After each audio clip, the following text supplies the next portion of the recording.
జాతీయ హోదా కలిగిన పోలవరం ప్రాజెక్టు పూర్తి కాకుండానే బనకచెర్లపై ఏపీ ప్రభుత్వం హడావిడి చేస్తోంది. కొత్త రాజధాని పోలవరం ప్రాజెక్టు నిర్మాణం కోసం కేంద్రం సహాయం కోసం పడిగాపులు కాస్తున్న ఏపీ సర్కార్ కొత్త ప్రాజెక్టుపై ఇంట్రెస్ట్ చూపించడం వెనుక రహస్యాలు ఏంటనే ప్రశ్నలు వస్తున్నాయి. ఇప్పటికే 10 లక్షల కోట్ల అప్పుల పాలైన ఏపీ సర్కార్ బనకచెర్ల కోసం మరో 82,000 కోట్లు అప్పు చేసే తెగింపు దేనికోసం అంటున్నారు ఆర్థిక నిపుణులు. ఇదంతా మేఘా కృష్ణారెడ్డి కోసమేనన్న విమర్శలు వస్తున్నాయి. బనకచెర్ల వల్ల మేఘా సంస్థకు తప్ప ఏపీకి ఉపయోగం లేదంటున్నారు మేధావులు.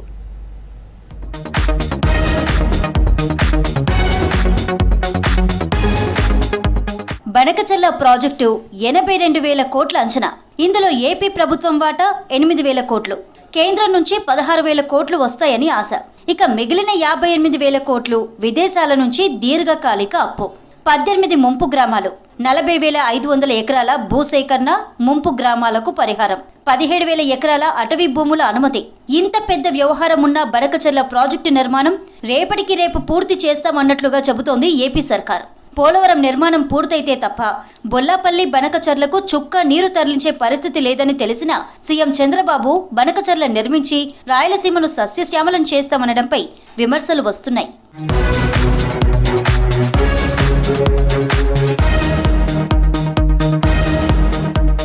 ఛత్తీస్గఢ్ ఇప్పటికే ఇంద్రావతి నది దగ్గర బోధ్ ఘాట్ నిర్మాణానికి కేంద్రం నుంచి అన్ని అనుమతులు పొందింది.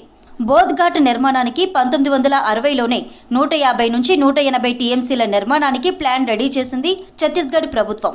ఈ ప్రాజెక్టు నిర్మిస్తే గోదావరి నుంచి ఆంధ్రప్రదేశ్కు రావాల్సిన నీరు పూర్తిగా ఆగిపోతుంది. ఈ విషయం చంద్రబాబుకు తెలిసినా బోధ్ ఘాట్ నిర్మాణానికి అడ్డుకునే ప్రయత్నం చేయలేదనే విమర్శలున్నాయి.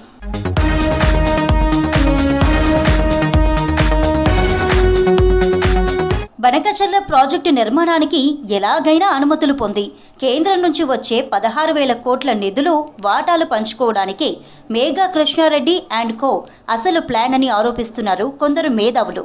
బనకచెర్ల వల్ల తమకు అన్యాయం జరుగుతుందని తెలంగాణ సర్కార్ అభ్యంతరం చెబుతోంది. గతంలో పోతిరెడ్డిపాడు విషయంలోనూ మిగులు జలాలు 2 టీఎంసీలు వాడుకుంటామని 10 టీఎంసీలకు పైగా ఏపీ సర్కార్ వాడుకుందని తెలంగాణ ఆరోపిస్తుంది. ఆంధ్రప్రదేశ్లోనూ విజయవాడ వేదికగా బనకచెర్ల ప్రాజెక్టును అడ్డుకోవాలనే ఆలోచనతో పలువురు మేధావులు గలం విప్పారు. దీనికోసం త్వరలో ఓ కార్యాచరణ రూపొందించి ప్రజల్లోకి తీసుకువెళ్లనున్నట్లుగా తెలుస్తోంది. సొంత రాష్ట్రంలో బనకచెర్లపై వ్యతిరేకత రావడం చంద్రబాబు సర్కార్కు ఇబ్బందిగా మారింది. ఇది మేఘా కృష్ణారెడ్డి కంపెనీ ప్రయోజనాల కోసం చేపట్టే ప్రాజెక్ట్ అంటోంది ఆలోచన పర్ల వేదిక. కాంట్రాక్టర్లు, నేతల ప్రయోజనాల కోసం తప్ప రాష్ట్ర ప్రజలకు ఈ ప్రాజెక్టు వల్ల ఒరిగిందేమీ లేదని చెబుతోంది. మీరు ఆంధ్రప్రదేశ్ ప్రజల హక్కులు కాపాడకుండా పై రాష్ట్రాలు ఏం చేసుకున్నా మేము అభ్యంతరం చెప్పట్లేదు అని చెప్పడం అధర్మం అవుతుంది.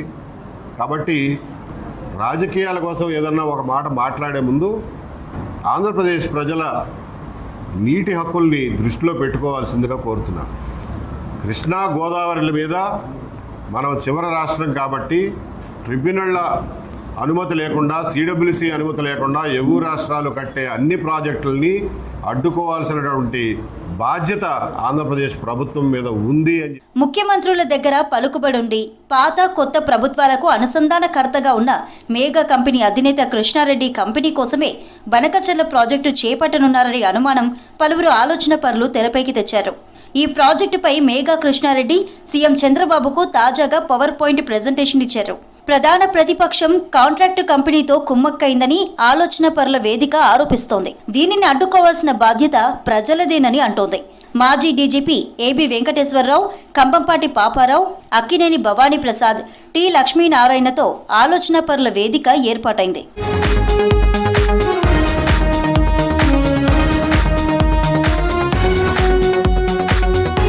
బనకచెర్ల ప్రాజెక్టు గతంలో కేసీఆర్, జగన్, మేఘా కృష్ణారెడ్డి కలిసి మొదలు పెట్టారని, ఇప్పుడు చంద్రబాబు హడావిడి చేస్తున్నారని ఆలోచన పరుల వేదిక సభ్యులు విమర్శిస్తున్నారు.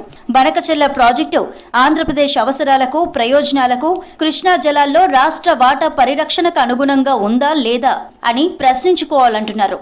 ఈ ప్రాజెక్టు కేవలం కాంట్రాక్టర్లు, రాజకీయ నాయకులకు లబ్ధి చేకూరుస్తూ రాష్ట్రానికి ఒక గుదిబండలా మారనుందని విమర్శిస్తున్నారు. రాష్ట్ర విభజన తర్వాత ప్రాజెక్టుల వారీగా కేటాయింపులు ఉన్నా ఆ జాబితాను మొదటి అపెక్స్ కౌన్సిల్ సమావేశం ఏకగ్రీవంగా ఆమోదించింది. నాటి ముఖ్యమంత్రులు నారా చంద్రబాబు, కేసీఆర్ మినిట్స్ పై సంతకాలు చేశారు.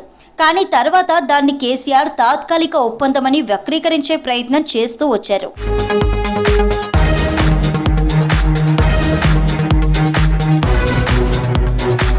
2019 ఎన్నికల తర్వాత కేసీఆర్ జగన్లు బాయ్ బాయ్ అన్నట్లుగా వ్యవహరించారు.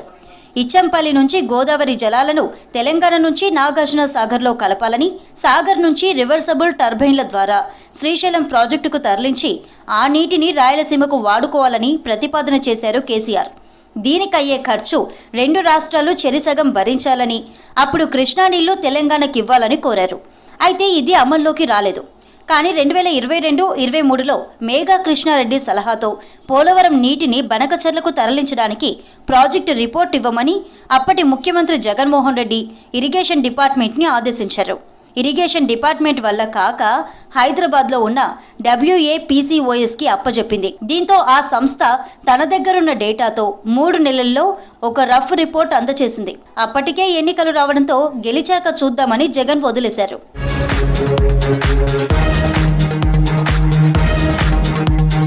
కూటమి ప్రభుత్వం అధికారంలోకి వచ్చిన 5-6 నెలలకి మేఘా కృష్ణారెడ్డి బృందం సీఎం చంద్రబాబు నాయుడుని కలిసి బనకచెర్ల ప్రాజెక్టుపై సుదీర్ఘ ప్రెజెంటేషన్ ఇచ్చినట్లు తెలుస్తోంది.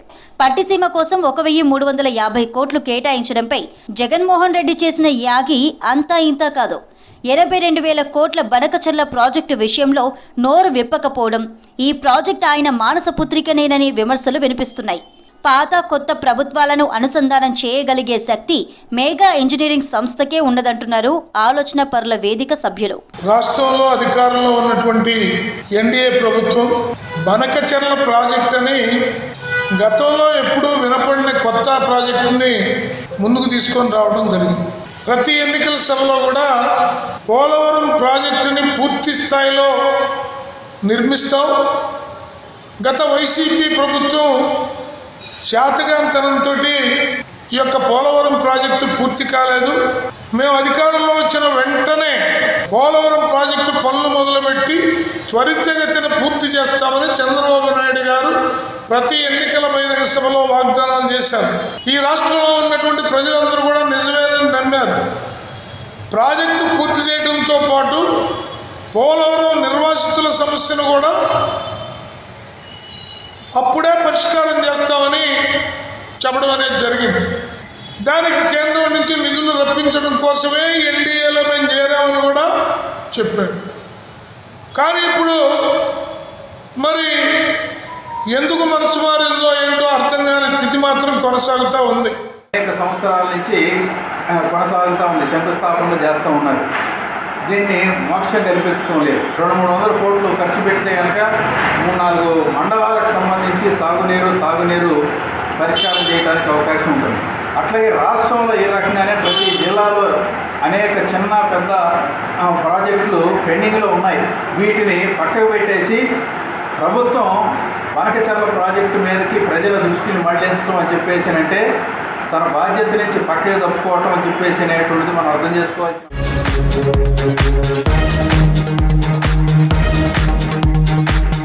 గోదావరి ట్రిబ్యునల్ పోలవరం ప్రాజెక్టును 45.72 మీటర్ల ఎత్తుతో 194.6 టీఎంసీల నీరు నిల్వ చేసేలా నిర్మించడానికి అనుమతి ఇచ్చింది.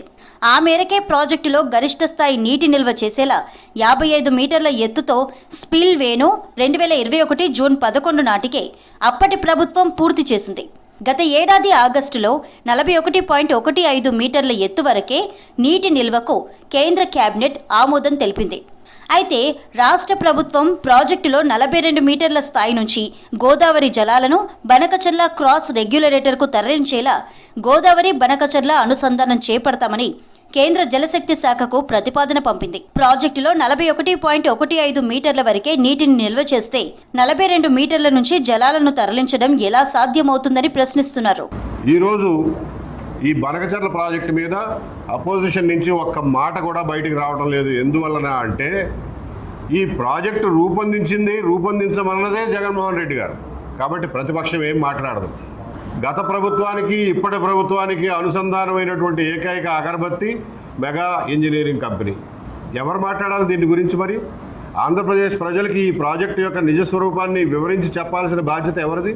ఒక రకంగా చెప్పాలంటే రాష్ట్రంలో అతిపెద్ద సహజ వనరుగా ఉండేటువంటి ఈ నీటి వనరుని ప్రైవేట్ వాళ్ళకి అప్పచెప్పడం అని చెప్పేసానంటే ఈ రాష్ట్ర ప్రజల భవిష్యత్తునే ప్రైవేటు వ్యక్తులకి తాకట్టు పెట్టడం అవుతుంది. ప్రాజెక్టులో 45.72 మీటర్ల ఎత్తు వరకు నీటిని నిల్వ చేయగలిగితేనే గోదావరి బనకచర్ల అటు ఉత్తరాంధ్ర సుజల స్రవంతి పథకం ద్వారా రాష్ట్రాన్ని సస్యశ్యామలం చేయవచ్చునని పలువురు నిపుణులు చెబుతున్నారు. పోలవరం ప్రాజెక్టు కనీస నీటి మట్టం 41.15 మీటర్లు. ఆ స్థాయిలో 119.4 టీఎంసీలనే నిల్వ చేయవచ్చు. పోలవరం కుడి కాలువకు 35.5 మీటర్ల నుంచి 40.23 మీటర్ల వరకు నీటిని తరలించవచ్చు. ప్రాజెక్టులో 41.15 మీటర్ల వరకే నీటిని నిల్వ చేస్తే కుడి కాల్వ కింద 3 లక్షల ఎకరాలు, కృష్ణా డెల్టాలో 13.08 లక్షల ఎకరాలకు నీళ్లు అందించడానికి సరిపోవని నిపుణులు అంటున్నారు. ప్రాజెక్టులో 42 మీటర్ల ఎత్తులో నీటిని ఎలా నిల్వ చేస్తారని, బనకచర్లకు నీటి తరలింపు ఎలా సాధ్యమని ప్రశ్నిస్తున్నారు.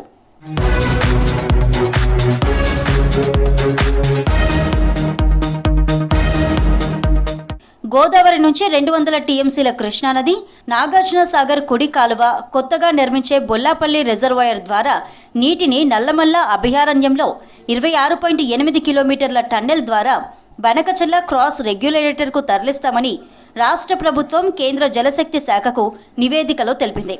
ఇలా చేయడం ద్వారా 80 లక్షల మందికి తాగునీరు, కొత్తగా 3 లక్షల హెక్టార్లకు సాగునీటిని అందిస్తామని నాగార్జున సాగర్ కుడి కాలువ, Veligonda, SRSP, Telugu Ganga, Galeru Nagari, KC canal కింద 9.14 లక్షల హెక్టార్ల ఆయకట్టును స్థిరీకరణ జరుగుతోందని చెబుతోంది.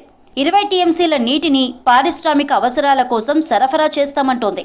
ఈ ప్రాజెక్టుకు ప్రాథమికంగా 80,112 కోట్ల వ్యయం అవుతుందని, ఇంట్రా స్టేట్ లింక్ ప్రాజెక్టు కింద నిధులివ్వాలని కేంద్రాన్ని కోరింది.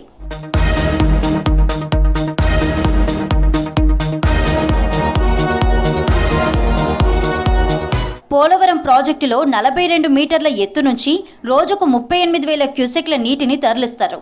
ఇందుకు వీలుగా ఈ saddle dam, F saddle dam, కుడి కాలువ హెడ్ రెగ్యులేటర్ సామర్థ్యాన్ని పెంచుతారు.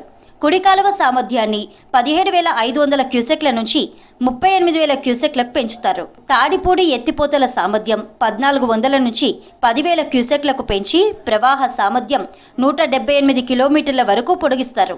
ఇందులో 5,000 క్యూసెక్లను ఆయకట్టుకు, మిగతా 5,000 క్యూసెక్లను బలేరావు చెరువులోకి తరలిస్తారు. తొలి దశ పనులకు 560 హెక్టార్ల ప్రైవేటు, 32 హెక్టార్ల అటవీ భూమి సేకరించాలి. ఈ పనులకు 13,511 కోట్లు ఖర్చవుతుంది.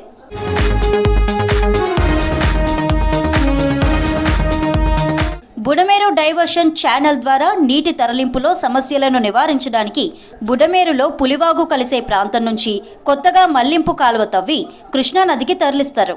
కృష్ణానదిలో సముద్ర మట్టానికి 12.5 మీటర్ల ఎత్తు నుంచి 144.5 మీటర్ల ఎత్తుకు 5 దశల్లో రోజు 2 టీఎంసీలను లిఫ్ట్ చేసి నాగార్జున సాగర్ కుడి కాలువలో 80వ కిలోమీటర్ వద్ద కలుపుతారు.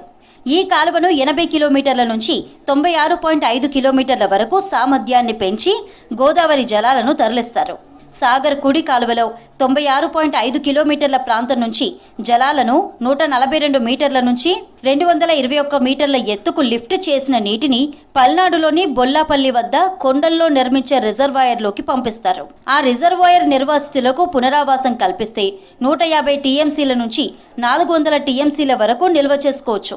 ఈ రిజర్వాయర్ ప్రస్తుతానికి 150 టీఎంసీలు నిల్వ చేయాలంటే బొల్లాపల్లి మండలంలో 15 గ్రామాలకు పునరావాసం కల్పించాలి.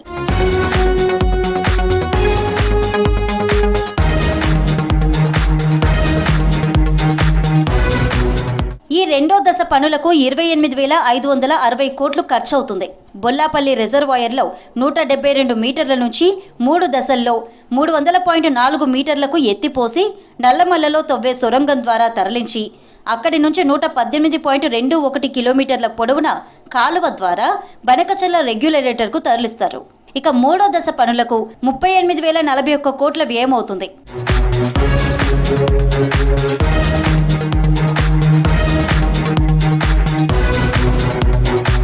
ఈ ప్రాజెక్టులో నీటిని ఎత్తిపోయడానికి 4,125 మెగావాట్ల విద్యుత్, అలానే బొల్లాపల్లి రిజర్వాయర్ కాలువల తవ్వకానికి 17,000 ఎకరాల అటవీ భూమితో కలిపి 40,500 ఎకరాల భూమి సేకరించాలి. బనకచర్ల నిర్మించాలంటే ఇంత వ్యవహారం ఉంది. పోలవరం అమరావతి నిర్మాణాలు పూర్తి కాకుండానే కూటమి సర్కార్ బనకచర్ల హడావిడి చేయడంపై అనుమానాలు వస్తున్నాయంటున్నారు మేధావులు.